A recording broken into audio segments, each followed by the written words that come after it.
at age 40, sitting in a meeting with general counsel looking, saying, "What's going on your neck?" I said, "What do you mean?" She said, "You should have that checked out." I was diagnosed with Hotchkiss disease. And so now I have a 6-month period of chemo, 2 months after that of radiation. All of this is happening in 2002. At the same time, I'm supposed to be taking over Federal. Good timing. Craziest year in the history of crazy years.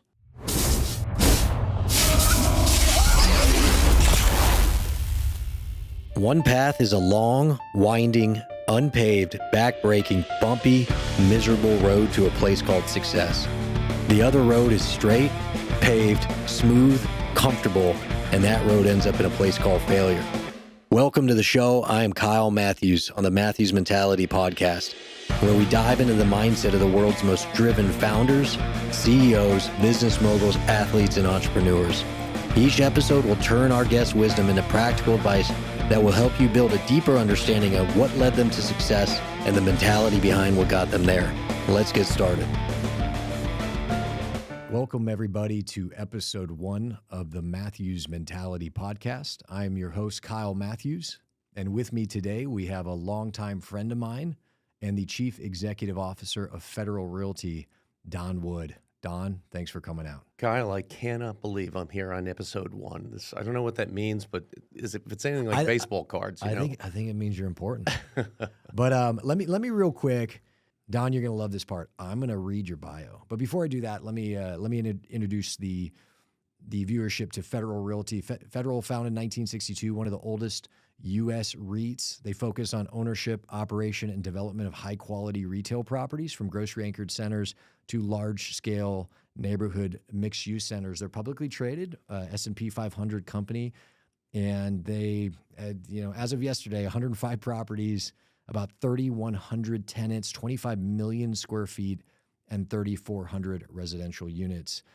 Don has been with Federal Realty since 1998, where he is a trustee and has served in the positions from CFO to COO to president before being named its chief executive in 2003. Prior to joining Federal, Don spent 8 years at New York-based ITT Corp, where he served in various capacities, including deputy controller and CFO of a wholly owned subsidiary, Caesars World, Incorporated. The first 7 years of his career were spent at the accounting firm Arthur Andersen, leaving in 1989 to work for client Donald Trump as the vice president of finance for the then newly acquired Trump Taj Mahal and Casino in Atlantic City, New Jersey. Don, you have an amazing story about that, and we're definitely going to have to tell it today. But I can't thank you enough. Welcome to the show. Well, but it's great to be here, Kyle. Thanks for the opportunity. And first of all, did you have the top down, the 69 Camaro this morning? I did. You beat me to it. Well, the first thing I was going to bring up was it was about 3 years ago, May 2020, the last time that you and I were together here in Nashville. You were kind enough to put on the back of a trailer what? Well, it's just funny. COVID did a lot of things to a lot of people, and for me in my role at Federal Realty, it was a hard time because I was going in every day and working with our team every day and really ruining value by renegotiating leases and contracts to make them to work for the tenant, make the tenant be able to sustain COVID, but it was reducing value for Federal Realty. That kills me. The whole idea of being able to create value and go forward is just a key part of who I am, and so I needed another way to do that. And being a classic car guy since birth, the ability to sell a 69 Camaro SS, which I had no desire to sell, but to sell to you for a $3,000 profit, which is nothing on a car like that. I thought you told me you sold it to me for what you. Oh, I totally lied to you. Totally lied to you. There's no question. There was $3,000 of profit in there, buddy. Nice. And the notion of being able to do that, putting it on a trailer, driving 700 miles to Nashville is kind of silly, but it felt like we were accomplishing something. And I'm so glad, you pulled up in it this morning. It's 3 years later. It looks great. You're a great steward of it. Well, I pulled up to the office building and I texted you. I said, "Hey, come on outside. I got the car downstairs parked in the valet."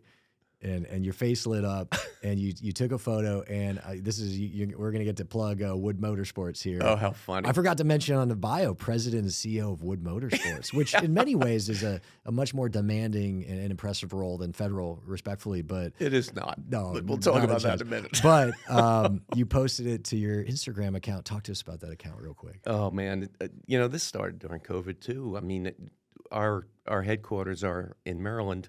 But we have a small office in Virginia. I live in Virginia, and during COVID, everything was shut down in Maryland, but you could still go in Virginia. So with no cars on the road, I started driving a car in my collection. I've got 35 classic cars, and I would drive one each day. And while I was driving, I just started making 30-second, 60-second, 2-minute videos. And it was fun. There wasn't another car on the road or anything else like that. So Wood Motorsports is nothing but a bunch of idiot guys who could convene a couple of times a month to talk cars and to work on a bunch cars. of idiot guys convening. This is how a lot of great things have started. Well, maybe so. Yeah. We'll see after the federal career. But yeah, you got this Instagram. You post videos and photos, so make sure you follow it if you're listening. We're gonna get you to 1,000. Come on, man. Wood _motorsports. There you go. On Instagram. Yeah. All right. So you mentioned, you're in this period. I want to talk about COVID real quick, and then we'll move forward. But you mentioned this time you're redoing all these leases. You're understandably so. You're doing it as to give your tenants the opportunity to survive COVID, because at the time nobody knew what was going on. We just knew it was bad. That was difficult in your role at Federal because it was making the company less valuable because you're bringing down the rents, or you're doing rent abatements or forgiveness. All of that. You drive out to Nashville, and if it's like, hey, it's making a $3,000 profit. These are my words. That was my win. It actually brings up a moment. I don't know if you remember this. We were outside. It was a beautiful, I think it was maybe mid to late May, beautiful May day here in Nashville. We were barbecuing, had some country music playing, having some beers, had some meat on the grill. And we were talking about what was going on. I mean, this is, when you say peak COVID, shut down, offices closed, nobody's allowed outside. Even in the red states at the time, I think it was still like that. And we were talking, and I remember I looked at you and I said, Don, what's going to happen? And you said to me, and I'll paraphrase, but I think I got this pretty clear in my mind. You said, Kyle, I own, high street lifestyle, dense shopping centers in very blue cities and very blue states. I have no idea. But you know what? My small victory right now is I find a car on the internet, I buy it, maybe make a couple $1,000, and that's where I find my joy right now. Sure, and you're talking about April, May, June of 2020. Here's what's so interesting about that, though, and what happened. There's so much conversation about people moving to Nashville, people moving to Austin, the Southern Belt, and all that's true and all that's really cool. But they're usually young people. You know what happened to the 45-year-old family person who was a lawyer in Washington, D.C.? They stopped going into the city. They stopped going into the city. And what they did was stay at home in Bethesda, Maryland, or in the case of New York suburbs, Darien, Connecticut, or Coconut Grove, Florida, instead of Miami. And it was just really interesting because what happened was the biggest beneficiary out of COVID was those first-ring suburbs of the big job centers.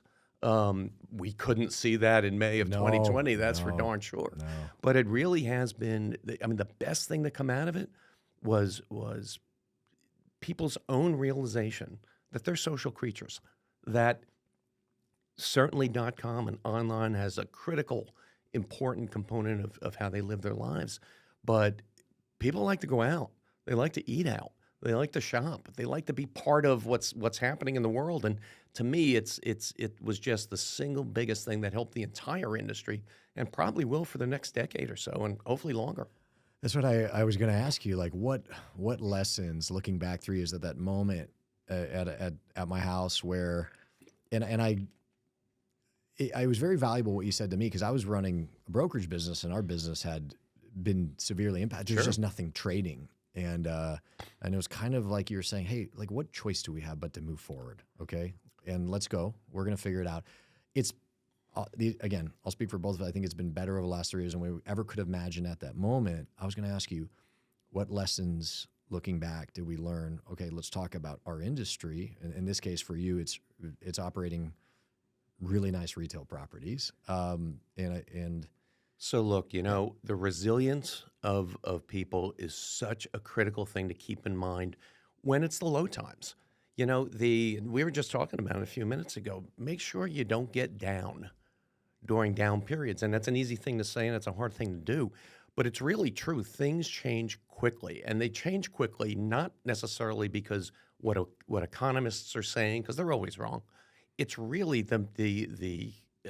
it's the mentality of people. And once there is a green shoot or two coming up through the grass, it's incredible how quickly and how resilient things have changed.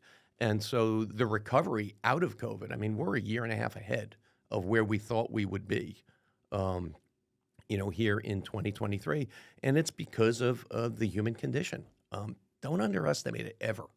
And look, you can spend all the time you want looking backwards, but there's nothing you can do about it. So get your head forward, plow through, stay positive by, having a nice balanced life. And with me today, I hope you hear the word balance about 100 times because I think it's the most important thing in life. It's not something we see very, very much today, but everything in moderation and stay balanced, stay flexible. We talk about a lot at the company about just don't have a victim mentality. And again, my words, but bad things happen. COVID, in terms of our business happen. Just don't be a victim. Right? Pound through it, man. Pound through it. So you had mentioned mentality of people. Let me focus on the word mentality because that is the name of the podcast, and that's what we're here to dive into. Don, is your mentality. So I want to take this opportunity to do a pivot and really, let's call it get to know Don. Okay, so tell us your story. Tell us where'd you grow up. Tell us family, kids, and we'll go from there. Let's go back. Because I do believe whoever you're talking to on this show or any podcast anywhere, you're talking to them at a point in time, but the reality is they are the amalgamation of a lot of years and a lot of experiences, some good, some bad, that really make us who we are and influence us. And I grew up in Clifton, New Jersey, which is about 15 miles west of New York City. Lower middle class family, very blue collar family. My dad sold auto parts. Maybe that had something to do with why I like old cars. Oh, yeah. I don't know. There you go. My mom was a legal secretary at the time, and 2 older brothers and a younger sister. I thought we were rich, and I look back and I think about that and said, how could they have provided such a stable and really good life in in less than desirable circumstances when you kind of looked at the crime, when you looked at where we were on the ladder. And it's the best way I can describe it is when I'm 19 years old, I'm now whatever that is, a sophomore at Montclair State College, a college that's 4 miles from my house. And I'm commuting, and I'm an accounting major. And I say to my mom, who really ran the house, my dad was 5th grade education, New England, Marine sergeant in World War II, tough guy, but a great guy. My mom ran that house, little Italian lady, and all 4'11" of her was in charge. And I said, Mom, could I do your tax return this year? And she said, sure. So here I am as a 19-year-old kid trying to understand how to do taxes. And I'm looking at my dad's income off his W-2 and my mom's income off her W-2. And together, and I'll never forget this, it came out to $17,100. And I said to her, and this is, look, it's back in 1979, right? So a long time ago. It's not the same. But to raise 4 kids and have a home in suburban New Jersey for $17,000, even in 1979, wasn't easy. And so I said, Mom, you got to show me the rest of it. You got to report all your income. And she laughed at me and she said, not only is this all our income, this is the best year by far your father and I have ever had. And it just really just kind of focused everything to me on prioritization, where to spend your time, where to spend your money, how to raise your family. But I will tell you, my parents both passed away in their early 70s. And my dad wanted to stop working, when he was in his early 60s, mid 60s, but couldn't, and had to keep working until, frankly, 6 months before he passed away. That scarred me, man. I'm not going to end up like that. There's no way that should be kind of the end of life. He was on my brother's boat, died of a massive heart attack out there. And I said, "Oh man, there's got to be a better way to live 70 years." Do you think that had and we could talk more about that. Did that have a significant impact? Would you say that was a major, if not the driver, to creating the motivated human being that is Don Wood? I don't know. It were certainly you was born like that? It certainly was part of it, but I got to tell you, and it's really clear to me. I worked hard. I wanted to get a job. I started a lawn care business when I was 15 years old. It's Don Wood Lawn Care. For professional results. President and CEO of Don Wood Lawn Care. President and CEO of Don Wood Lawn Care. For professional results without the professional price. I want that business card so bad I can't find one. It was a light green business card. 92 Thomas Street, Clifton, New Jersey. It is the funniest thing. But the notion, and by the way, when I was in my second year of college, I sold that business to a local landscaper, and I got a check for $10,000. As a 21 or 22 year, I got a check for $10,000. It was pretty funny. That's very meaningful. Well, it was. Look, at the end of the day, I knew that I had to support myself, and so the biggest motivator was fear. And the idea of trying to do well in school, even if it was Montclair State, trying to get a job out of school wasn't about my passion and what I would love to do in life. It was about feeding myself. And was it fear of and I say this with all the respect, fear of ending up like your father, where you had to work until almost the end? Yeah, I guess at that point earlier, it was fear of, the last thing I was thinking about was age 70. I was thinking about 22 and a half and 23. So fear of just literally feeding yourself. And I think it's a really, really, I think that was such a driver to those early years. And at Montclair State, this is so funny. She's going to kill me if she ever hears this podcast. One of our best friends, couples, I met her at Montclair State, and I was dying to date her, and she had no interest in me. And I could see why. I could see why too, personally. No. But we are our couple as a couple. We're best friends today. It's 40 years later. It's crazy, actually, But I was interested in her. So you know where she was going all the time? To the library. So I followed her to the library. Basically, I did better at Montclair State College because of a crush on a girl. Whatever it takes. That got me a job offer at the time, Arthur Andersen. And back in the early 80s, there were 8 big accounting firms, and Arthur Young, Arthur Andersen, Coopers & Lybrand, and Pricewaterhouse, et cetera. There are now 4. But of all those 8, Arthur Andersen was known as the Marine Corps of the Big 8. And a lot of people didn't want to go to Arthur Andersen because they were the Marine Corps of the Big 8. When you say Marine Corps, was it how they managed? Was it the actual lifestyle, like the hours? I think the hours were huge at any of those firms, just like the investment banks, things like that. Andersen had this reputation for being tougher. And more demanding, less perks, if you will. And I don't know what it is, because it's inside me, that attracted me to Arthur Andersen. Do you think any of that had to do with your father being in the Marine Corps? Yeah, could have.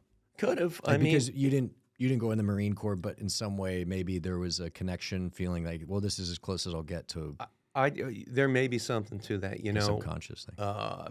And in college, a lot of people, if you go to a big school and you're proud of the school that you're going to, that kind of serves as that camaraderie. I didn't have that, and Arthur Andersen served that. It basically, it filled that need, I think, and I love the place. They say almost all humans have an innate desire to be part of something much bigger than themselves, and for many there's people, a lot of truth to that. There's religion or community, but yeah, many times a part of that, for some people, a lot of it is their school, or then ultimately their company. No question about it. And my experience at Andersen, it was 7 years throughout the 80s.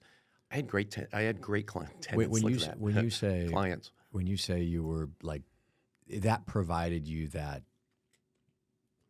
brand, that community, that group, that tribal feeling. Would you say when you handed your business card to someone and it said Arthur Andersen, would that bring you sad? Like, yeah, that's right. Pride. I work at Arthur Andersen. Huge pride. Yeah.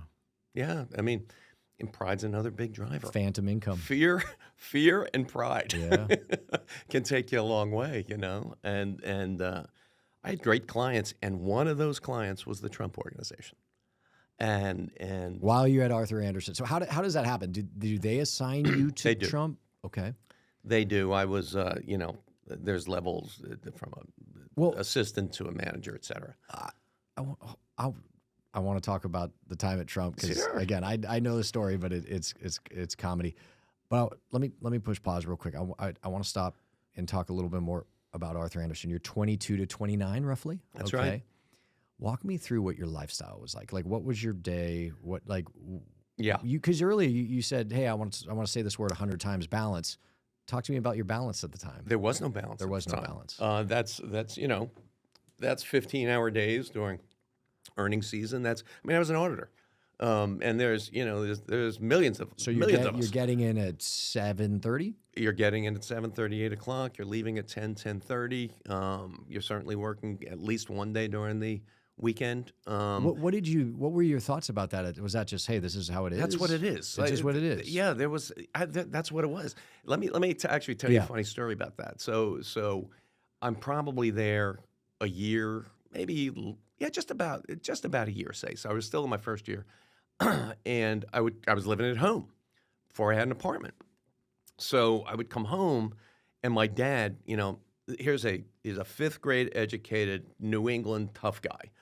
And he would say, "Where you been?" I said, "I've been working." "You're not working until 10:30 at night." "Yeah, Dad. Yeah, I really am. That's kind of what we do." He says, "There's child labor laws against that." I said, "I'm 22 years old. Child labor laws don't apply, right?"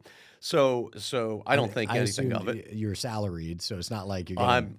Hell, man, I made $18,000 a year, and everybody else got $17,500, but because I interned, I got an extra $500. Let's go. More pride, baby. Let's go. Right? So I don't think anything of it.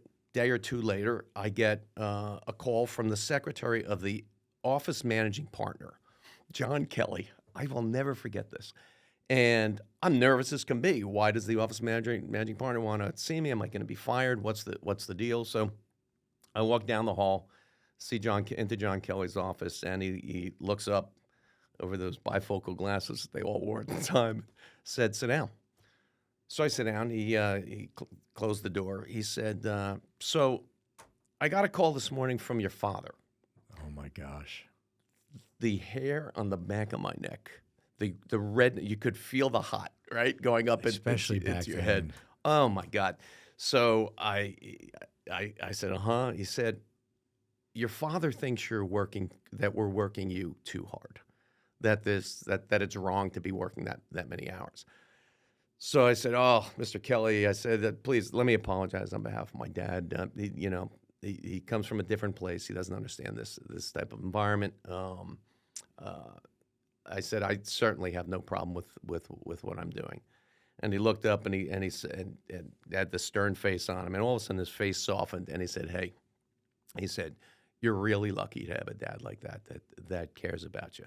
That's nice. He said, "Now get the hell out of there. Get Yeah. back to work. Get Get to do." out of here and get But back it to was work. just so emblematic of the time and kind of what you do. And no, I wasn't thinking about the future in any significant way. You know, I always the 5-year plan stuff. I'm not sure I'm a believer. Because frankly, It's like one day at a time. yeah, it's a one day at a time a little bit. You were, and again, correct me if I'm wrong. Sure. You were operating out of fear of being fired. Just saying, Of hey, I course. just don't want to be fired. Of course. And if I work harder than everyone else, it's hard for them to fire me. It's that, and I gotta tell you, man, I had a huge inferiority complex, and the inferiority complex really came from my lower middle upbringing, going to Montclair State College, and now I'm with people from Notre Dame, from Princeton, from Stanford, from much better schools, doing the same job basically as I'm doing, and so I'm internally thinking, how am I going to compete with these guys? I'm likely to get fired, and when you go back and you reflect, I mean, I remember the first note that I got from a manager on an account that said, "You did a really good job, keep up the good work," and stuff. The level of pride and having a little bit of success when you do feel inferior That's a good is huge. Yeah. It's just empowering. And I think about it because not everybody gets it. I mean, if you have an inferiority complex, not doing well at work validates the fact that you are inferior, effectively, in terms of the Becomes ability to do that. self-fulfilling. And that happens a lot too. Mm-hmm. But if you are lucky enough to be able to be good at something and get that recognition, it's incredibly empowering. How much of it was it you were just good at being an accountant? How much was it you got good because you were putting in so much effort, so much energy? It's a balance, man. And we're going to get into. We should talk about this a little bit. It'll come up in a couple of times. The difference really between IQ and EQ, and there's a lot of smart people, man. It's so much more than just intelligence. Yes, you have to be smart enough. You have to be smart enough to be able to do a job. It helps. But man, there's no question. But it's not enough. You have to be able to read people. You have to be able to kind of listen well. And when I say listen well, I don't just mean hear the words that are coming out of the other person's mouth. You have to understand what they mean, because often what they're saying is not what they mean. And the ability to do that is just critically important. I love to say the one course in college that's never taught that would be the most valuable course in the history of man is how to influence people to do what you want when you have no power over them. I'm not talking about a teacher over a student, a coach over an athlete, an employer over an employee. What do you do when you want to convince somebody of something and that other person can just tell you, get lost? And there are no ramifications whatsoever with respect to that. You have to learn how to influence. And I don't think we do a good job of teaching that. And a lot of that is, whether you call it EQ or whatever you call it, but the balance between enough intelligence and a high EQ rating, whatever that means, is EQ critically important. In your experience, in your opinion, is EQ something that you can teach someone? I don't know if it's something you can teach someone. It's something certainly that you can make people aware of. And so if you're studying courses and it's all about the mechanics of the course, whatever that is, or the subject matter, but not how to convey that subject matter and how to be able to influence based on that subject matter, you're missing out. So there's an incorporation of an understanding of the importance of influencing that to me should be higher up on the academic agenda.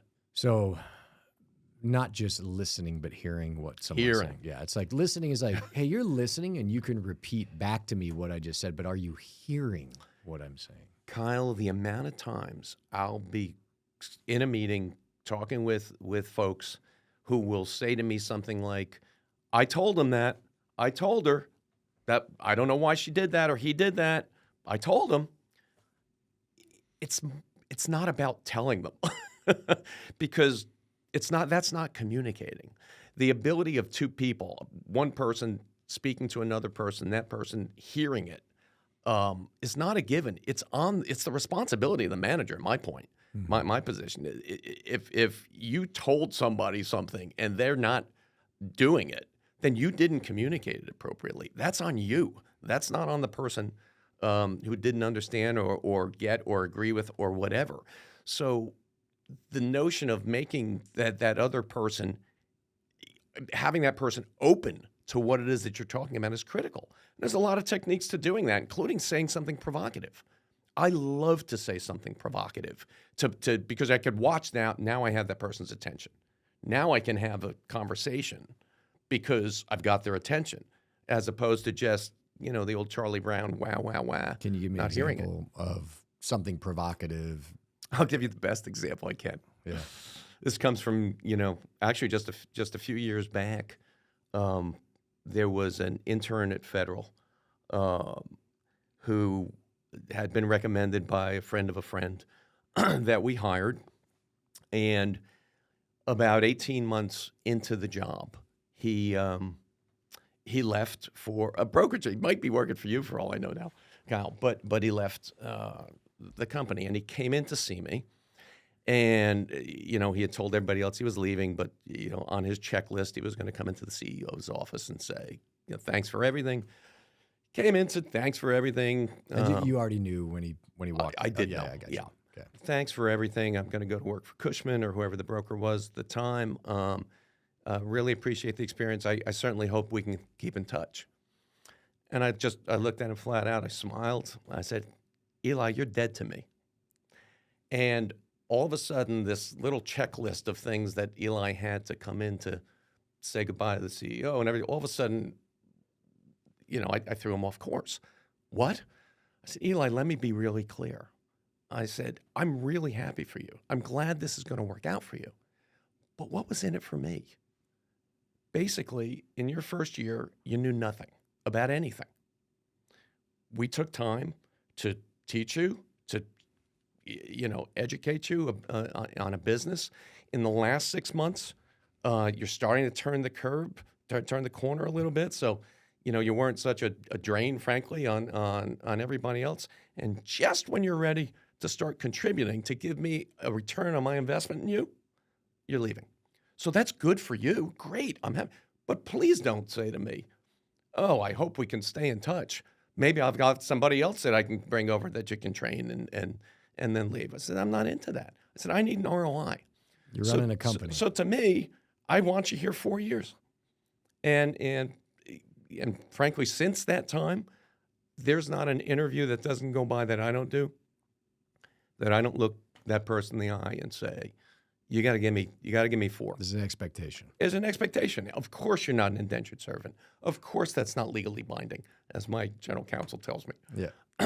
But it means something when a human being, who's the type of human being you're trying to hire, commits something to you. But again, if I just said, sure, Eli, and have a good life, and didn't say anything provocative, he wouldn't have remembered that conversation. That conversation has become legendary. I was going to say it's probably for good reason. So, yeah, just someone who is even considering leaving after 18 months. Well, I don't want to be dead to dawn. So, the bigger picture is provoking to be able to. It's the equivalent of a slap in the face to get that communication channel open. Because if it's closed, I don't care what you're saying. Doesn't matter. Yeah, we have. At the company, we train a lot of new hires, obviously, and we've been very fortunate with attrition over the years. We haven't lost very many people, but there have been times where the way in brokerage is the first year they do no deals, so it's not a profit center. Second year, you're kind of hopeful they break even, and then after third year, that's where if we speak about it like an investment, because in many ways it is. That's where you're hopeful there's a return, and then onwards and upwards from there. But sometimes we'll get agents who they come in and a year or two in, we've trained them, we've poured so much time, energy, resources, capital, just so much. And on top of that, there's the we're people and we build relationships, and it's always hurtful when someone leaves, but they come in and say, Kyle, just want to let you know today's my last day. I'm going to so-and-so company, and I just wanted to thank you. And I always kind of stop and go, so this is how you thank me? Well, so you and I talked about that a little bit yesterday. I don't take it personally. Yeah. It's not personal. And I got to tell you, man, that's one of the most important things to for your listeners to take out too. Everybody takes things so personally. Yeah. And the bottom line is, the world is not trying to solve you as an individual's problems and is concerned about you all the time. You should have 3 or 4 people in your life that really care about you. The rest of the time, they're running their own lives. So don't take it personal. I didn't take it personal on Eli, but I wanted him to know. All right, this is a great segue. Speaking of taking everything personally, your time at the Trump organization, Donald Trump, just give us a real quick. Okay, so you're at Arthur Andersen for 7 years. You're assigned to this account, the Trump organization, and then one day you're working there. Walk us through. Let me tell you what happened. It really is a pretty funny story, and there's a lot of You told me the opening night story one time. There's some lessons to learn. I've repeated this story to 15 different people because obviously President Trump comes up a lot in conversation, and I was like, well, I don't know him, but I know a guy who knows him. So when I was with Andersen and working for the Trump organization, he had a lot. I mean, Plaza Hotel in New York, the St. Moritz Hotel, Eastern Airlines at one point. This is a long time ago, to the 80s. And then there were the casinos. And he took over, and we, for Arthur Andersen, in a lot of ways, were his financial people, doing the due diligence and that kind of stuff for the old, for this half-completed thing called the Taj Mahal, which was owned by Merv Griffin and Resorts International. And Trump wrested control of it. It was a half-built casino. I'm still working for Arthur Andersen, but because I worked on that due diligence for so long, the guy I worked with at the Trump organization offered me a job as vice president of finance. I'm 29 years old. I am as green as can be. I'm now going to be the vice president of finance of the Taj Mahal, making $100,000 a year. I thought I was going to I could be the governor of New Jersey with that kind of income. Little did I know it was only going to last 9 months. But anyway, so I take the job. I move down to the Atlantic City area. So you move your family? I'm alone at this point. Okay, gotcha. I'm in my 20s, and you're married to the profession. To the profession. So I wind up going there, and I think I'm a big shot, and I know nothing. And this business is a tough business. One of the things that has to happen, the casino business, one of the things that has to happen in those days, and it's not the case anymore, handling coin was always a very difficult thing in a casino. Literal coin. Literally coins. You used to put quarters in the slot machines and that kind of stuff. And so all that it's heavy. It's got to be counted. It's got to be moved to the bank within the casino, which is called the cage. And so you're building a casino, so every vendor wants to sell you something. I'm the new VP of Finance. Company comes in. I'll never forget this, man. I don't want to say their name because they may still be around, although I doubt it. Came in and said, we can put these small little change machines between each slot machine. And, if you think about the old arcades where you had those big change makers, well, these were little things that actually stood in between each of 3,000 slot machines. So there were 1,500 of these that were supposed to be delivered 6 months before the opening of the Taj. Well, the company was undercapitalized. They could not meet the schedule. And this was not your decision to do. This was my decision. Okay. Oh, yeah. This is dumb guy here, right you here. Said, hey, I have a great not idea. Not understanding how important not only credit is of your vendors, but ability to perform. And that's what you meant as I know nothing. I know nothing, right? I'm sitting here, and I shouldn't have been able to make that decision, but I did. And so these change makers are being delivered literally 24/12, 7 hours before the opening of the Taj Mahal. 3 days before they're delivered, I've been working 24 hours a day. I mean, I'm up day and night. The opening of a casino is an unbelievable thing. I collapse on the casino floor 3 days before the opening of the Taj. Like you just dropped. drop. Get taken to Atlantic City Medical Center. Little did I know that I was dead man walking from that point forward. Trump had heard about that. One of his executives was a weakling. There was no way I was going to survive. Now, did I know that at that time? So they viewed you as a weakling because you collapsed from working 3 days straight. Sure. 3.5 months. But yeah. 3 months straight. So Okay. I go back, the next day. It was just dehydration is all it was. But I go back the next You were day. in that Mad Men phase. You were drinking whiskey and smoking cigarettes. Yeah, that's what right? I'm doing. Right. No, I'm just trying to survive, Kyle, got you. believe me. So I go back into the casino and these machines are being delivered, et cetera, et cetera. Here comes now the day of the opening, 1990. It was like April 7th or something like that. And I'll never forget this, like never. This is a big deal. Here comes Trump. He's coming up out of the floor of the Edis Arena with the smoke and the lasers and the whole deal. Had you ever met him before? Oh, yeah. No, I'd met him all through the Arthur Andersen time.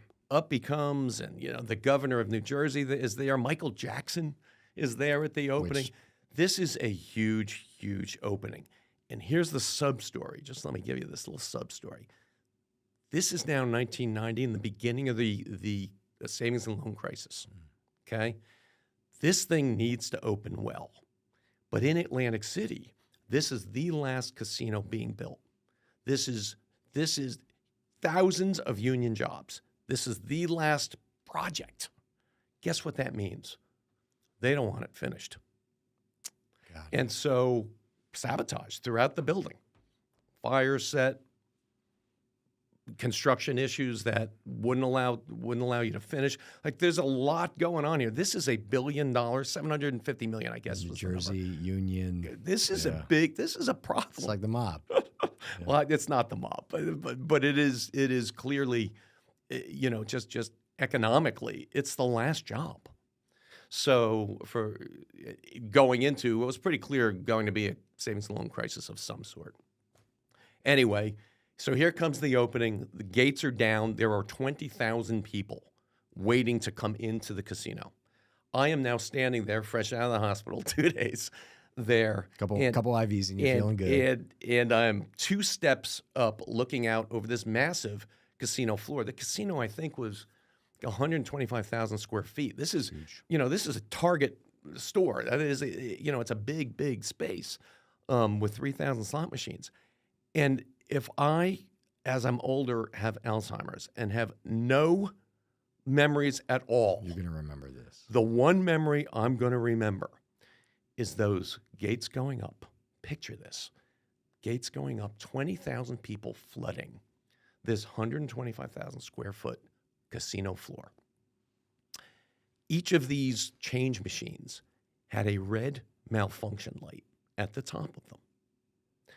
As people flooded onto the casino floor, and I'm standing with a very good view of the floor, all of a sudden I see blink, blink, blink, blink, blink, blink, blink, blink, blink, blink, blink, and all of these things are malfunctioning. Like before, that feeling of holy cow, and up comes the red and the hair on the back of your neck and all that.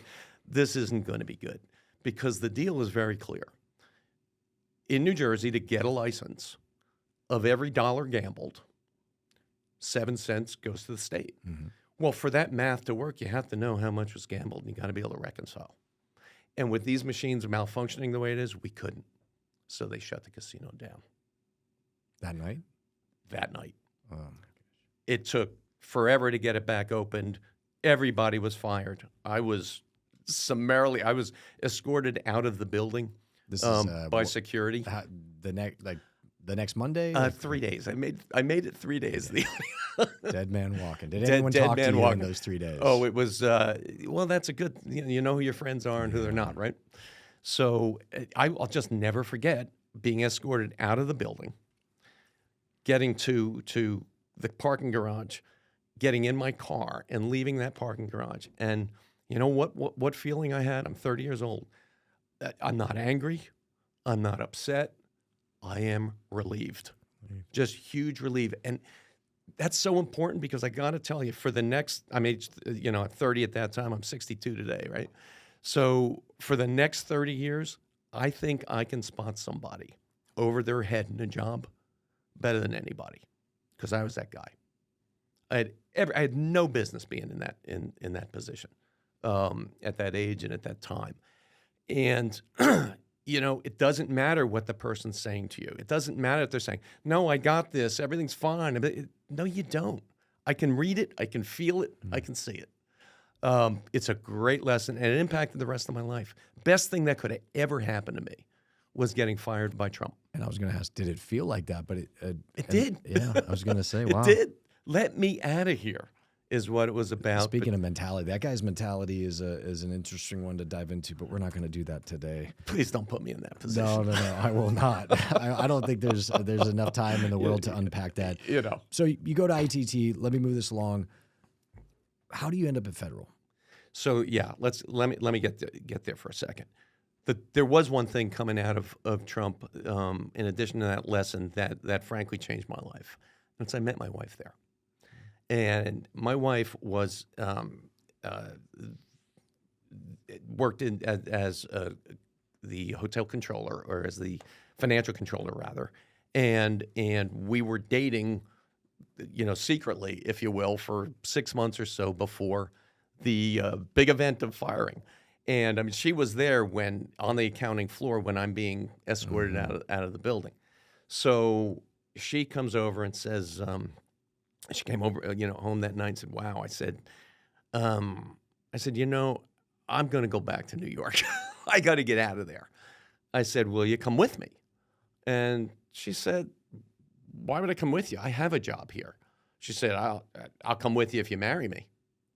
And I did. 6 months later, October of 1990, Stacy and I got married. Greatest thing I ever did. The one thing. It's really hard to go through life alone, man. You need a partner. You need the right partner, and it's an easy thing to say. It's a hard thing to find, but it's a worthy goal. And this lady has just been amazing and a key part of my success for the last 32 years. You sometimes hear professionals, I would say, especially men, in the sense like, well, hey, I need to focus on my career right now, and it's not so much the right person at the right time, it's just like, hey, I could meet the right person, but it's the wrong time. So your advice, you're saying, hey, that's not a. It's not just career. It's life. It's driving down the road and having a car accident, and who's there to help you through stuff. It's just living, and so I just believe getting through life takes a village. The victories with. Yeah, team sport player. It takes a village, man, and a key partner. I just think really important. Well, that's great. Well, you could thank Donald Trump for that. Yeah, I can. I have. No. All right. So moving on, your ITT Federal. So I go back to New York, and again, it's the Arthur Andersen connections from earlier that got me that first interview at ITT. It was a step down, clearly, from what I just had. But I loved ITT. A lot of good people, spent a bunch of good years there, including back into the casino business a little bit when ITT acquired Caesars World. And by that time, Stace and I were not only married, but had 4 children. So we had 4 kids under 4 years old. That's crazy. It really was. We had 2 boys, and then we doubled down with twins. That's crazy. I have 4 kids in 11 years. Well, that's more reasonable. Well, yeah. Except now that I got an 18-month-old, I was like, man, well, it might be nice to have a little older at this point. But no, 4 kids under 4. Under 4. And what was your role at ITT at the time? At the time, I was deputy controller.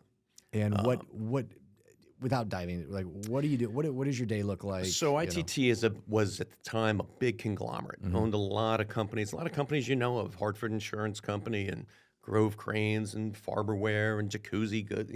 Lots of stuff. And I was a corporate guy that was a financial person that put all of those divisions together. Knew those divisions, went to work with them, et cetera. Sheraton was one, and I was instrumental in putting Sheraton and Caesars World together. And they said, hey, this guy's got a little casino experience. Right. That's right.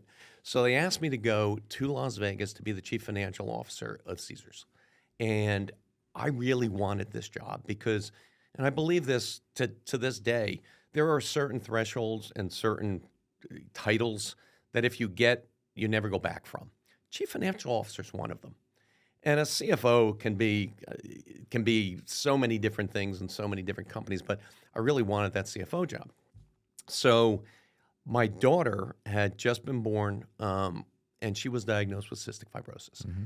And so one of the critical things was, well, gosh, can we get the care if we move to Las Vegas?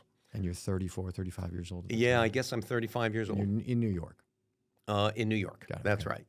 And so I'm 35 and, 4 kids under 4. And so Stace and I and my daughter, my young daughter, get on an airplane and we go out and we have a meeting with a doctor, the CF doctor, out in Vegas. And I'll never forget this. We have a 9 o'clock appointment at this doctor's office. And me, Stacy, and infant Rachel walk into the waiting room. There's 30 people in this waiting room. Mm. It's packed. We don't get to see the doctor until 10:30. I'm steaming inside. Get in. The doctor starts talking about stuff. I'm seeing red. I'm not open to anything he's saying. Finally, I stop him. I said, "So this is Clark County, Nevada. At the time, it was the fastest growing county in America in terms of people." I said, "I just waited 90 minutes to come in here. How are you going to handle the influx of people?" By the way, which does make me think of Nashville and Austin and a lot of these places, Sure, the infrastructure issues, right? Yes. And he looked at me and just said, "I honestly don't know." Stace and I got back on that plane. We didn't say a word to each other. We knew we were not coming here. Got it. And flew back. ITT sweetened the offer, said I could work from New York, go out there a couple of times a month. Bottom line is I agreed to do it. So I'm now commuting with 4 kids under 4. This is why this lady is so I'm about special. to say, By the way, I should she's be interviewing Stacy. she's now the controller of 5 hotels in Sheraton in New York. Oh, okay. With putting 2 of them in the minivan and driving them from New Jersey to New York. Yeah, we call that a full-time savage here. At It's Matthews. crazy. It's crazy. How am I still married? It's crazy, right? That's wild. But anyway, Starwood comes in, makes a hostile bid for ITT. I'm now, am I stuck between Vegas and New York? What am I going to do? And I get a call about this thing called a REIT in suburban Maryland. It's called Federal Realty Investment Trust. I said, "What's a REIT?" The Starwood deal goes through. It's the first time we as a family have any money because those stock options get cashed in, and that's a good thing. So we have flexibility. So Stace and I talk, and we agree somewhere between Boston and Washington, D.C. we were willing, would be where the next job would be, and she'd be open to that move. I get a good job offer in New York. I get this federal job offer, which I'll tell you about in a minute, in Washington, D.C. I decide I really want to take the federal job offer. The CEO offers me as the last perk to take the federal job offer, a 3-year lease on a Jaguar XJR, which in 1998 to me was, oh my God, my wife swears she lives where she lives because of a stupid car. She's not wrong. There's definitely something to that. So anyway, priorities are maybe a little problematic with me, but anyway, so we decide we're going to move to Washington, D.C. I got to tell you about my first interview at Federal. And then you got to ask me, why would you have taken this job? Go for it. I go down to D.C. Through a headhunter. I sit in for this interview. I'm about to meet the CEO. He, again, is late. He's letting me, I'm sitting there waiting 20, 30 minutes. The waiting stuff makes me crazy, by the way. So he finally comes in, introduces himself, and he keeps getting interrupted by his secretary. And I said, we can do this another time. He said, no. He said, I'm trying to buy a car, and I'm having all kinds of trouble with this dealer, blah, blah, blah, blah. So I'm a car guy. Yeah, okay. So I said, so what are you trying to buy? Yeah. And he tells me. I said, have you looked at this instead, and this instead was a Jaguar something. He said, no, why don't you come over and show me? I said, okay. Puts me in his car, and we drive to the Jag dealership. He says, I want you to negotiate a deal for me. Pretty cool, right? We get in the car, which is a two-seater Jaguar XK, 1998, 97, something like that. He says, I'm going to take it for a test drive. I'm in the passenger seat. He's in the driver's seat. We drive back to Federal's office. I said, why are we driving back to Federal's office? We walk inside where his girlfriend worked, now his wife. And he said, come on out here. I want you to see this car. She was the IR person. We walk out to the car. I now have to sneak in the back seat of this two-seater, with one of those back seats that's not really a back seat. I'm in a suit and tie. I'm all scrunched into this. We drive back to the dealer, get to the dealer, and she thinks I'm the car salesman. She says, I don't want this color. I want another color or something like that. And I'm saying, oh, my God, she thinks I'm the car dealer. We negotiate the deal. I go back. I fly home that day. I said, I can't work for this company. That's the weirdest. That's the most unprofessional. Unprofessional. Like that. What in the world is that? So why did you take the job? I took the job for a couple of reasons. First of all, I knew that even though I didn't know anything about a REIT, that the company had a lot of low-hanging fruit. And my experience with Arthur Andersen included profit improvement. I knew that I would be able to add value there for about a year or 18 months while theoretically, I would have time to learn this business. But I knew I wouldn't be, I knew there was stuff to do. I knew what to do in the first 12 or 18 months of the job. Really, really important. And that's why I wanted to take it, because I knew it would be positive early because it was so messed up. You get some, not easy, but easy wins. Easier wins for the stuff I know I'm good at. Mm-hmm. And you got to be self-aware, man. If there's anything to take from... You have to know who you are. You have to know what you're good at, what you're bad at. You got to play to your strengths. And then surround yourself with people who shore up your weaknesses. I mean, it's true. It's trite, but it's true. It's good teammates. And so I did get in there. It did work that way. We were able to. I thought the world of the CEO. Real good guy. We were not doing well from a stock price perspective and from some of the real estate stuff's perspective. I wanted to change the business plan, and we started battling. And it's a long story that's probably not really worth getting into here. But at the end of the day, you ended up in the chair. I ended up in the chair. Very cool. And it was 25 years ago now. Isn't that crazy? This next week, I've been at Federal 25 years. Wow. Next week, May. And how long have you been a CEO? 20. 20 years. That's a long time. Isn't that crazy? Yeah, I can't believe how. I went as a 37-year-old. Yeah, and look, we were $1.8 billion or so at the time, and we're a $13 billion company, $14 billion company. That's a lot of money. That's kind of cool. In listening to your story, any company you were at for more than 9 months, it appears you rose very quickly. And I asked you a question earlier, how much of that, skill sets are just naturally having abilities in the accounting world. But how much was, and I'm going to use a very general term, the mentality at which you approached your career, which that could be the sacrifice of long hours, working weekends. It could be taking on projects no one else wanted. Like, how much of that is because you were just so maniacal in your approach to achieving success in your profession? Part of it, man. I mean, I'll tell you, Kyle, the cool thing about numbers, accounting, finance, et cetera, it is the red thread that works through every business.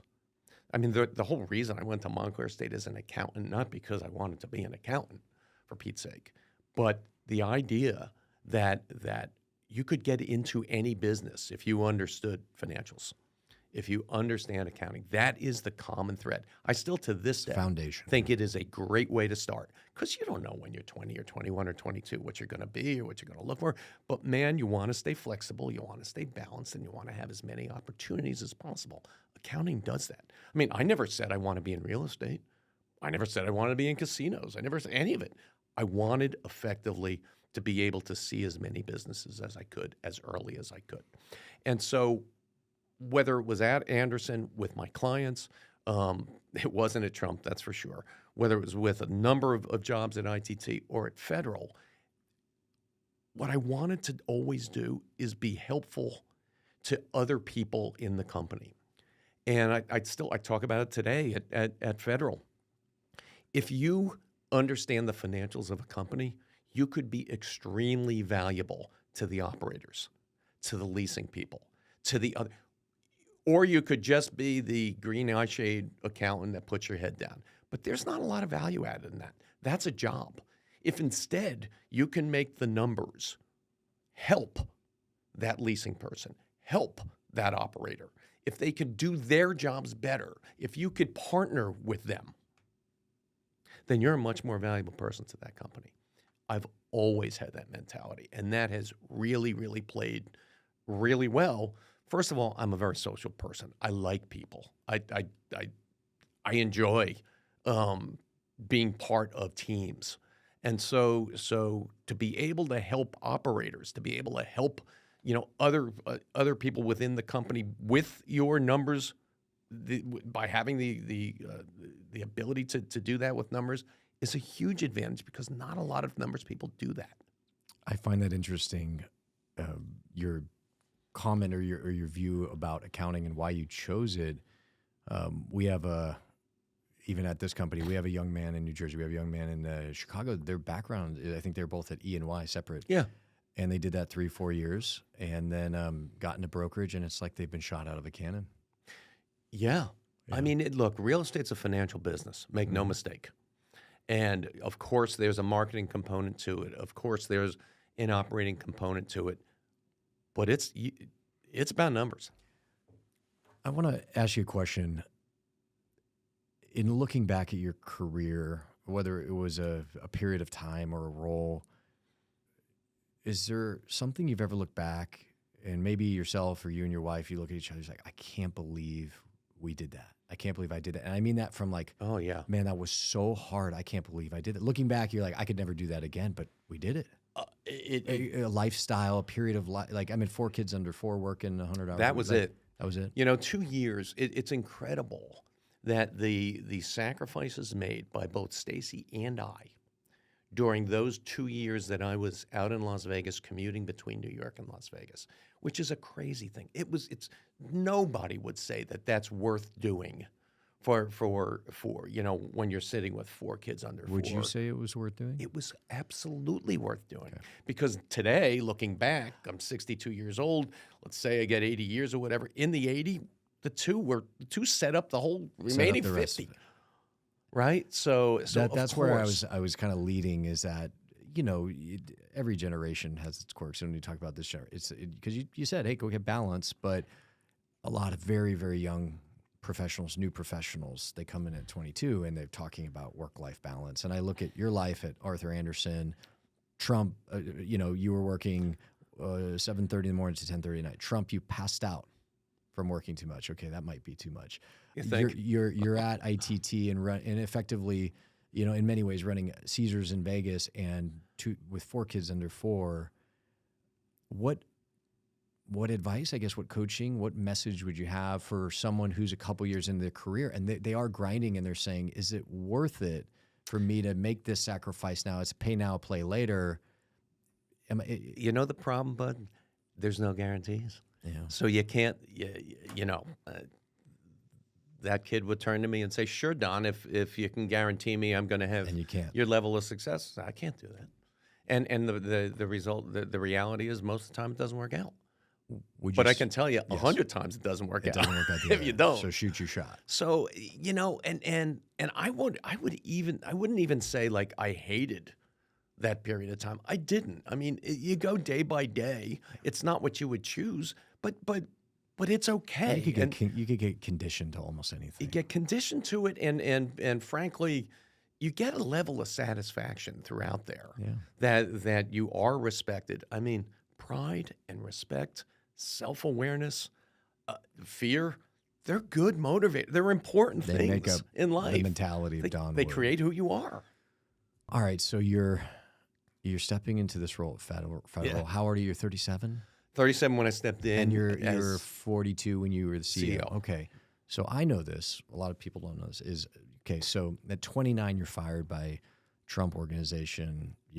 I'd say adversity, but perhaps that actually was a relief. But then at 34, 35, your daughter's diagnosed with CF, which at the time, there's been incredible breakthroughs, and we can talk about some of those. That's actually how you and I got to know each other. But at the time, that's a very tough message to receive. Oh, yeah. And then at 40, roughly, you're sitting in a meeting. Somebody says, "Hey, you have a lump on your neck." What happened? Yeah, I had cancer. And I'm going to get to that, but you reminded me something about CF. That there's a lesson I want to lay out here. When our daughter was diagnosed with CF, our immediate reaction was circle the wagons, and we're going to deal with this ourselves as a family. And whether that's a natural reaction or not, I don't know. I was working for ITT at the time. There was a dining room at ITT that I'm a middle manager making good money, in New York. The CF Foundation came to see me. Two people, the chairman of the foundation, the CEO, a guy named Bob Bell at the time, and a woman who was the mom of a CF kid. And I know why they're coming to see me. They want money. And that's fine. So I go into this ready to just have my little lunch and, stroke a check or agree to stroke a check and move on. But instead, they want me to get very involved with the foundation. And I say to them, I said, Stacy and I have talked about this. We'd like to keep this within ourselves. This is CF Foundation. The CF Foundation, right. We'd like to keep this within ourselves and handle it within our family. The woman who was with the CEO is my hero. Her name is Doris Tulson. Doris looks at me at this time and says, "Can I ask you a question?" She says, "Why are you so selfish?" Again, back to what I said before, provocative. All of a sudden, my little rote meeting of sitting here with these guys, I'm now You're I'm listening, man. Yeah, right? I'm listening. You're locked in. Why are you so selfish? And I said, I'm not selfish. I've already told you I'm willing to, contribute here. She said, I'm not saying that. She says, there's 30,000 kids with CF in this country. She says, most of their parents don't have near the opportunities, the means that you did. You could do amazing things for the entire community that other people can't do. So I'm going to ask you again, why are you so selfish? Man, that's powerful. And it was truly, it was that left hand to the jaw saying, she's right. Okay. And we spent the next 12 years after that, part of the way we met Kyle, and we raised $30 million for cystic fibrosis. It's had an amazing, unbelievable impact. I'm more proud of that than anything in my life, anything. And my daughter's going to live a full and happy life because of that research that's done. Not just me, 100 people, millions of people that did it, but the importance of really using everything you can to make a difference. I've seen it. It's real. It's not fake. So I never want to forget that. And yes, the Trump firing really impacted me. Absolutely, my daughter's diagnosis and the work with the CF Foundation has absolutely changed me. And yeah, man, at age 40, sitting in a meeting with general counsel looking, saying, "What's going on your neck?" I said, "What do you mean?" She said, "You should have that checked out." I was diagnosed with Hotchkiss disease, and so now I have a 6-month period of chemo, 2 months after that of radiation. All of this is happening in 2002. At the same time, I'm supposed to be taking over Federal. Good timing. Craziest year in the history of crazy years. Midway through that, our largest asset, Santana Row, burns to the ground. It was a bet the company bet Santana Row, which was a mistake to have a bet the company move like that. But I'm battling through cancer treatment. trying to take over the company, that was the hardest year in my career, by far. And you know, you learn a lot about yourself when you're doing that. And not to get into this too much, but just to make this point, anybody, I believe, can do anything for a specific period of time when they put their mind to that specific period of time. For me, it was however many cancer treatments there were every 2 weeks for 6 months. And I'll never forget it. On September 15th, 2002, I was supposed to be scheduled to be done with chemo.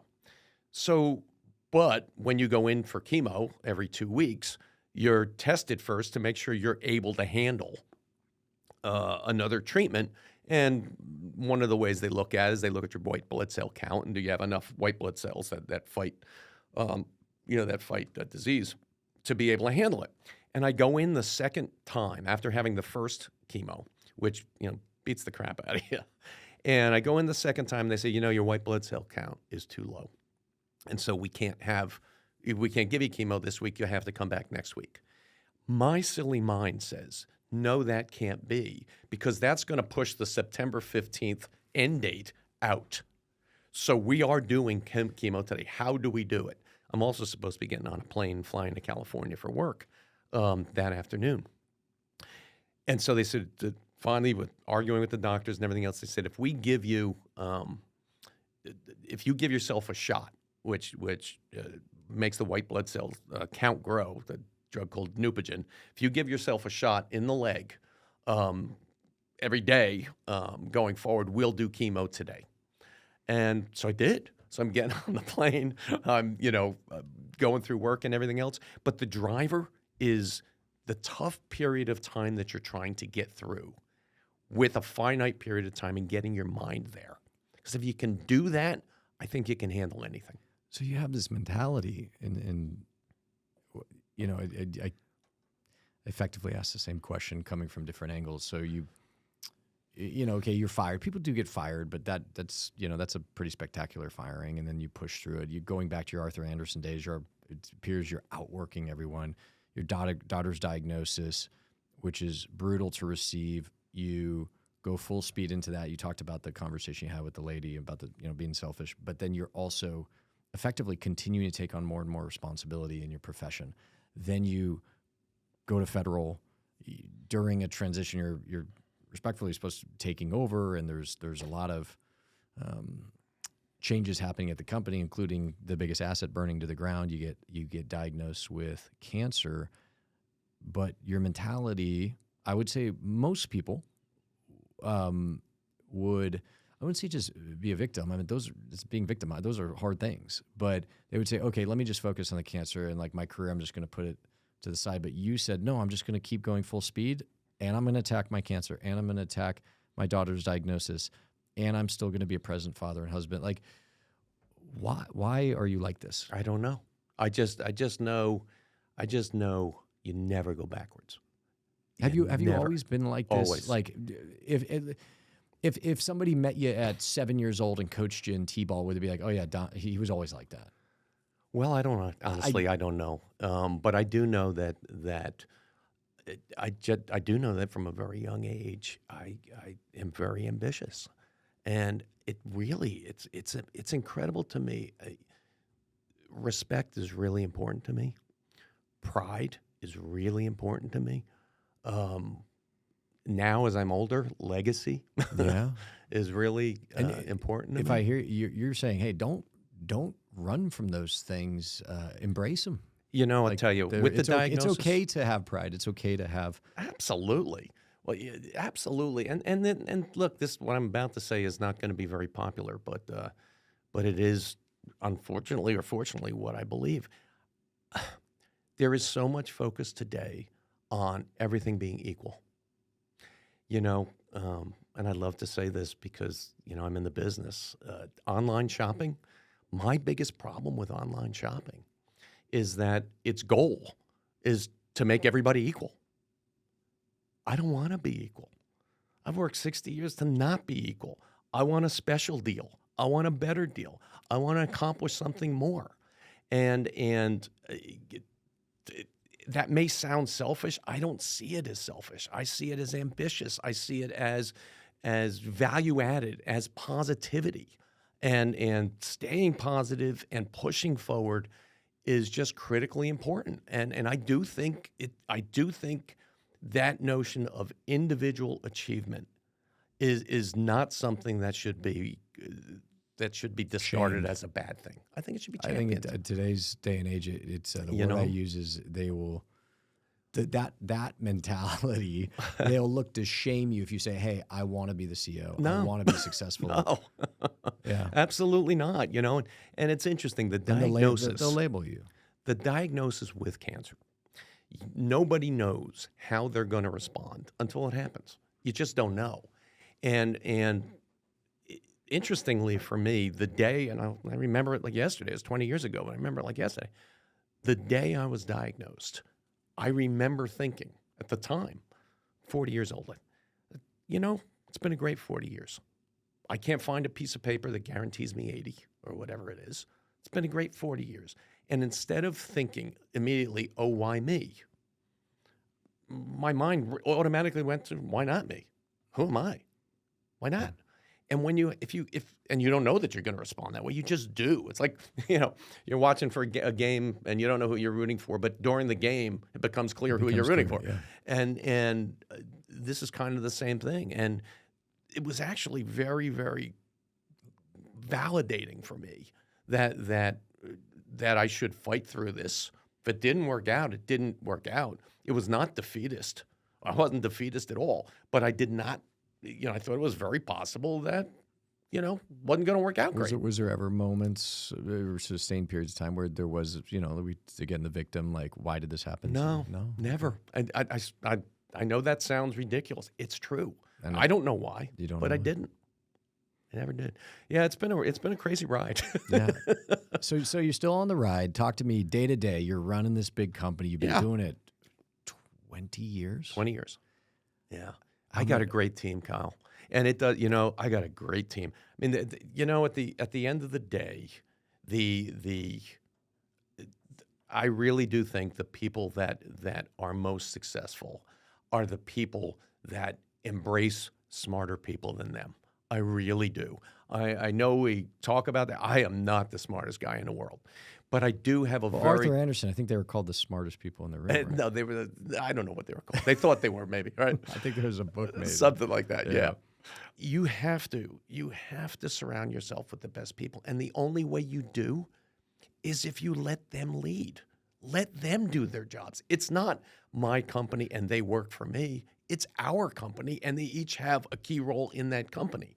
And that's the easiest thing to say and really a very difficult thing to do, and particularly to maintain over 20 years. I'm proud of that. Our team each believes this is their company because it is.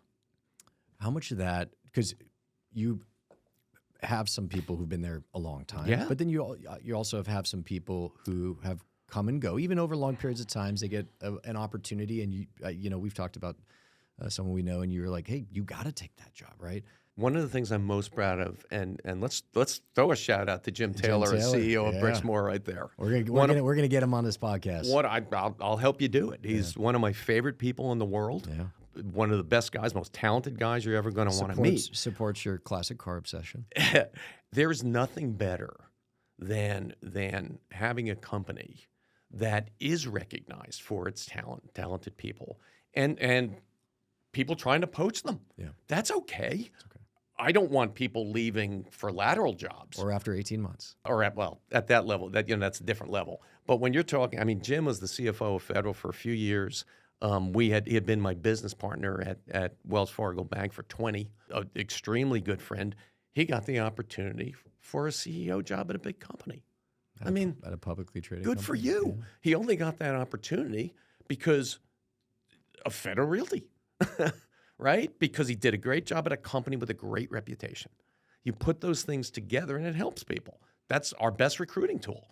So I don't have any issue with that. Two other guys you didn't say, Jim, you're dead to me.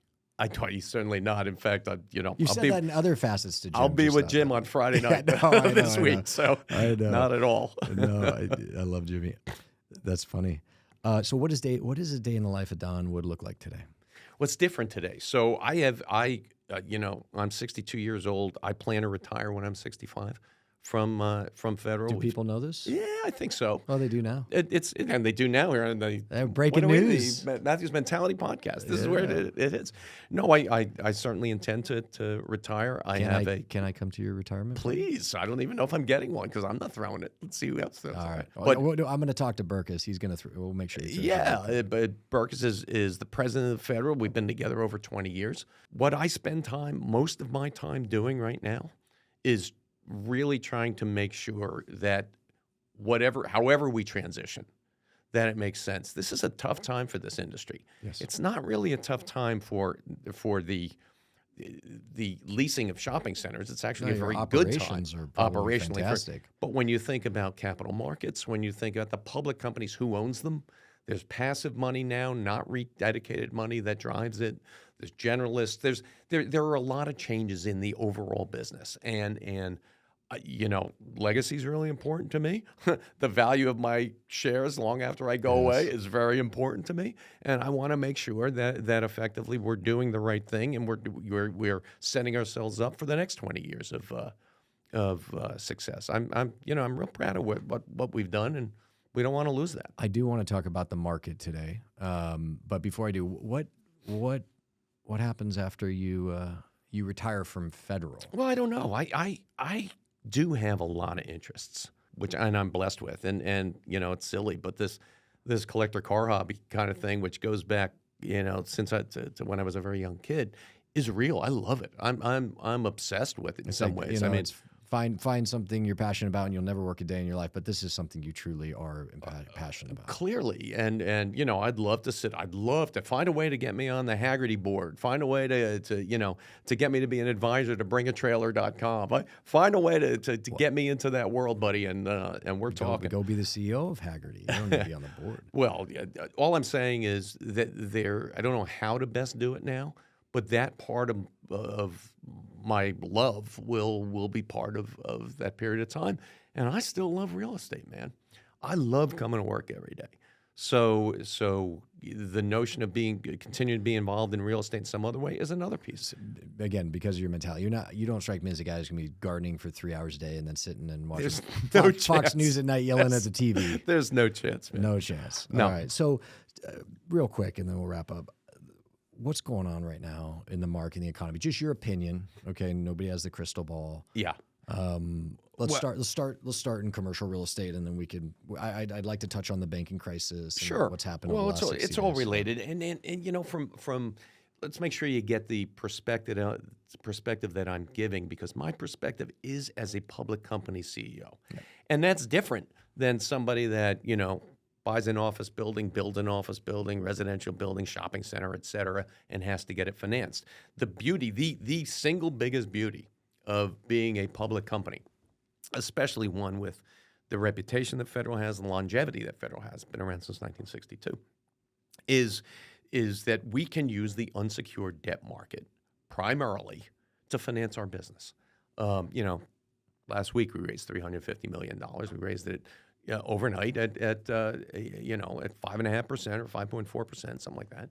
But effectively, which is more than it was, but that's okay. But that's just significantly cheaper than the asset level debt we're seeing. It is, and it's certainly and it's available. That's the biggest thing. Yeah. So when I talk about think about the credit side of the balance sheet, whether it's debt or equity, I think about it from a different perspective. I know we're going to be able to raise the money we want to raise. I also know that there is a huge oversupply of office space in this country, and there are leases that are coming due where there will not be demand. That those values are changing. The bank lending associated with those deals will be problematic. It's hard to imagine it won't be problematic over the next few years. That will seep into other parts of real estate. But that's, again, I don't know how to best put this. I will take those issues all day long over the issue that's not an issue at all, and that is demand for my product. So the best thing that came out of COVID, by far, was that realization by human beings that they are social creatures. Yeah, because in different parts of the country, whether it was 6 weeks or 6 months or in some markets 2 years, being effectively legally locked in your house or socially ostracized if you're outside, I think I'm basically just co-signing what you're saying is people are like, I don't like this. I like to be outside. I like to be around people. I like to be walking and shopping and talking and eating. I like these things. It's incredible, Kyle, and really it is so affirming of the product that we build and own. Because the decade before COVID, because my background was retail, that's how we got to know each other, was, oh, retail's dead. Sure. Oh, online this, online that. And that was never true. But really, to your point, COVID maybe just, if not reminded, made everyone aware how much they love to get out of the house. I joke that it was actually Federal Realty that created the global pandemic to close things down, because 2016 to 2020 was, for us, was purgatory. Yeah, it's doldrums. It was basically just bumping along the same spot because there was no need for brick and mortar. And it was hard to achieve growth, and you know. Yeah, it was sure. And why do you need brick and mortar? Everything's going to be delivered to your house, everything. COVID really put that nice, very novel notion to bed. And I think that's sustainable. How much of what's going on in office is due to the whole work from home paradigm shift? Oh, a lot. A lot. But a lot. And, I mean, look, the major cities in the country, I mean, I'm not bullish on. I'm not bullish on downtown San Francisco, You're downtown talking New York. CBDs. CBDs. What has happened is those first ring suburbs where the 45-year-old lawyer who was going down into D.C. 5 days a week is now going in once or twice a week and is staying at his home in Bethesda.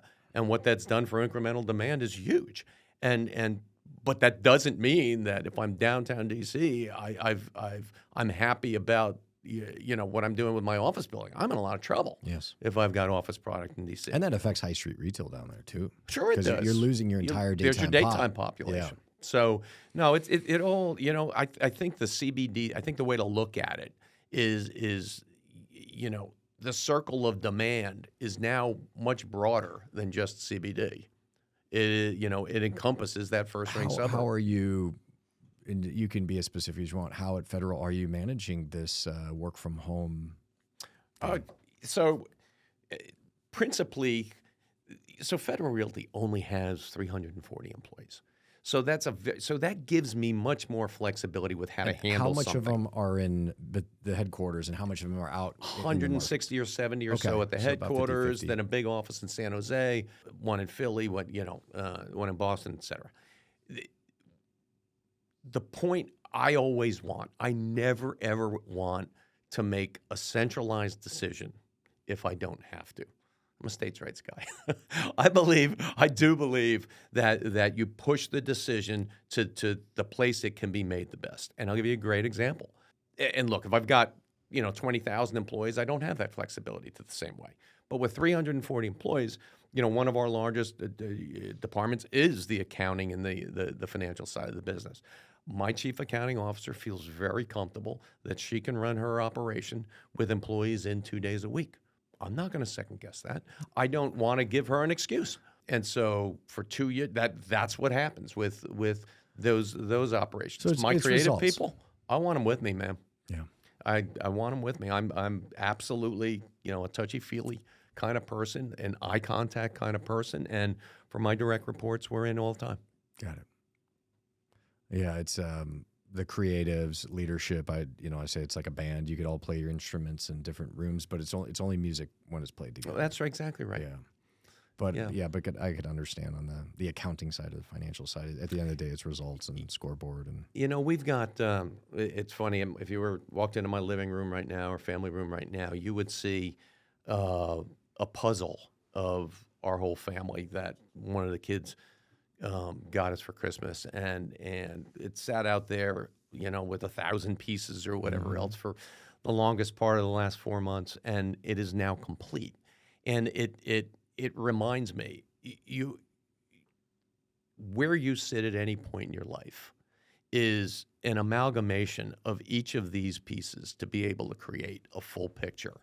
And until you've lived it, there are big parts of that puzzle that are just plain open. Be open to them. Be open to what pieces fit where. And then as you get through, the majority of your career, it's far more complete, and it gives you far better perspective as to that total picture than it would earlier on. And I just think that it's such an important way to look at things, to know what you know what you don't know, always stay open. What does the market look like in 12 months? Hard to say. On the debt side, it's where are rates? Rates might have.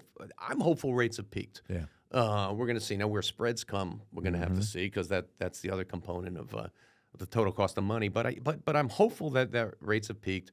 I do think there will be more job layoffs. I think you'll certainly see a cooling economy. I think the Fed, I like to say, look, when the Fed wants you to stop investing, believe me, the Fed will get you to stop investing. Yeah. They'll keep raising until something breaks, right? Yeah. I mean, they win. Something did break 60 days ago. It was Silicon Valley Bank. Yep. Then, Signature. I do love how the Fed jumped right in, though. Yeah. I got to tell you, I do. Well, they provided comfort. And they did it fast. Yeah. I thought that was pretty good. We'll see what happens going forward, but it certainly stemmed what could have been a much worse situation. You've been through market cycles, and these are the ones I wrote down. Okay, the dot-com bust, right? And I'm just talking your time at Federal, really. Yeah. Dot-com. September 11th Yep. was a big thing. Obviously, the GFC, that was the thing. COVID, and now whatever this cycle is, great monetary tightening, banking crisis, what lessons have you learned throughout these in a leadership role? Or what advice would you have for any individual or business owner, operator, executive, anybody listening in? Here's what I learned in tough times. Well, there's a few things that are specific to real estate that are important, I guess, for me to start with. And that is, first of all, this acknowledgement. You have to acknowledge that our business is cyclical, that there are going to be ups and there are going to be downs. There's going to be downs? Isn't this amazing? It is. If I had known that. Well, right. But it's so important to acknowledge it, because if you do acknowledge it, then part of your business plan goes to not how do I make a lot of money during the good times, how do I sustain through the bad times? And it's I'm a risk-averse person generally. So we do it with only the best quality stuff, with a low-levered balance sheet so that you have room for when time goes bad, with diversity of tenant base so that you don't have we don't have any tenant that makes up more than 2.7% of the income stream. So when Bed Bath & Beyond finally grabs the bed and says goodbye. I saw Jeff's quote in the Wall Street Journal. It's not the end of the world, yeah. right? In fact, I think the rents they could actually be marked up. Oh, they will be again. Yeah, they will. I mean, the company will be worth more once this is all over. Yes. I guess the point I'm trying to make there is, if your mentality really is for the long term, then you manage for the long term. You really do. You don't just say the words. You don't try to kill it during the good times and then stop completely during the bad times. You try to manage through this if you truly have a long-term view. So we don't lay off a bunch of our development people, even though we can't make development numbers make any sense today, because building that back up is impossible. It's brutal. Right. And this won't last forever. And yet I know it won't. And it kind of goes back to before. The problem with prognosticating as to, what next year is or the year after that is all you really have are economic indicators as to what it is. And the notion of economic indicators being the only thing to think about is flawed. It really is about emotion. It really is about, do I feel comfortable investing $1? What would make me? Sometimes it's a hunch. Sometimes it's an international event. Sometimes it's something that's local to your community. But it's about the decision makers who decide when $1 of capital is going to be invested in something, in a person, in a building, in a company, whatever it is, when that person starts deciding, that's a wave, and it happens fast. And so it would not surprise me if you saw a quicker recovery than anybody's predicting, because it is mentality. People are generally hopeful. You need to give them a reason to hope. When they find it, they go in hog wild. And with technology, that herd mentality, that FOMO, which drives a lot of people, fear of missing out, with the access to technology, Twitter, all this now, the herd gets so much bigger, so much faster. So much faster. Scarily. Yes. Scarily. We were talking last night. It was at dinner. Is $1 billion a minute. Oh, the SVB withdrawals? $1 billion a minute. It's crazy. That couldn't have happened without that cell phone in your hand. Couldn't have happened. Last couple questions. All right. What advice would you have for anyone listening in who says to themselves, well, I want to achieve the professional success Don Wood has, or put myself in a position to do that? Like, what advice from a mindset, from a commitment mentality standpoint? I so don't want to sound like some guy that says do this, this, and this, and this will work, because that's such nonsense. But there are some basic things about being a human. Be humble. Be humble. Do what you need to do. Try to be important to others. The more valuable you are to others. I say it to my 3 boys all the time. When COVID started, work from home started, go in, man. Go in. Make sure that you have face-to-face contact, face-to-face conversations, that you have lunch together, that effectively human beings need each other. They're not going to think about that guy sitting in Sun Valley when something unexpected hits the fan in New York. It's who's there, who can help me. And so this ability to be accessible, the ability, of course you have to work hard, but do it humbly. And back off your 5-year plan a little bit, because the one thing that and this probably comes from being a, dopey Montclair State kid along the way, but it seems that the higher the education levels you have, the more planned things become, whether it's this 5-year plan or this is how it's going to work. It doesn't work like that. And you can't be thrown off your stool when step 2 of your 5-year, steps don't happen that way. You got to be flexible. You got to move over to that and come up with a new plan. And that kind of openness, flexibility, balance is just critically important to giving yourself the best chance. None of it's guaranteed. I mean, if I took that job in New York instead of Federal Realty, maybe it would have worked out well. Maybe it didn't. If I didn't take the job at Caesars out in Las Vegas and put my wife through hell for 2 years, maybe it would have still worked out. Probably wouldn't. So there's a million things along the way. You can't get caught up in them because you can't tell. Move yourself along, take care of your business, work hard, stay humble. Last question.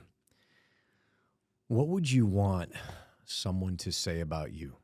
If we were to make your life into a movie and someone was to watch this movie, what would you want someone to say or describe Don Wood in a professional sense? I want the your basic, legacy. I want to hear that's a really good guy that I have a lot of respect for. And good guy, by good guy, I mean, and you know this and I know this, I mean, there are people I will not do business with today. Life's too short. I have if your belief that there has to be a winner and a loser in every deal, I will not do business with you. You have to believe in the win-win. And so from my perspective, that comes across as, yeah, he's a good guy. I'll do a deal with him. Yeah, I trust him. Yeah, I have respect for him.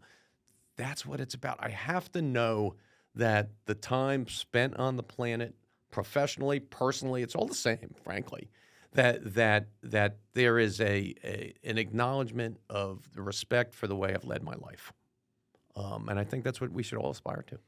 Don, this has been awesome. I can't thank you enough for coming out to Nashville. I'm not going to lie. I was kind of hoping you brought another car with you this time. To bring your wallet. We'll bring your wallet. Maybe this is easily maybe that rectifiable. Series 1 Corvette you talked me out of. You said, you don't want this car. You won't fit in it. Dude. You won't fit. No, But you're a big ex-football player. You can't fit in that. yeah, I'm big in the wrong places now. But, you know, just thank you so much for coming out. It's Pleasure. been great hanging. I can't thank you enough. This is episode 1. We'll do this again when we hit episode 100. I'm going to come out and see you in D.C. But, again, thanks so much. Sounds good. It's good having you. Absolute Thank you. pleasure. Thanks, guys. Let's get down to business. Give you one more night to get this. We've had a million nights just like this. So let's get down to business.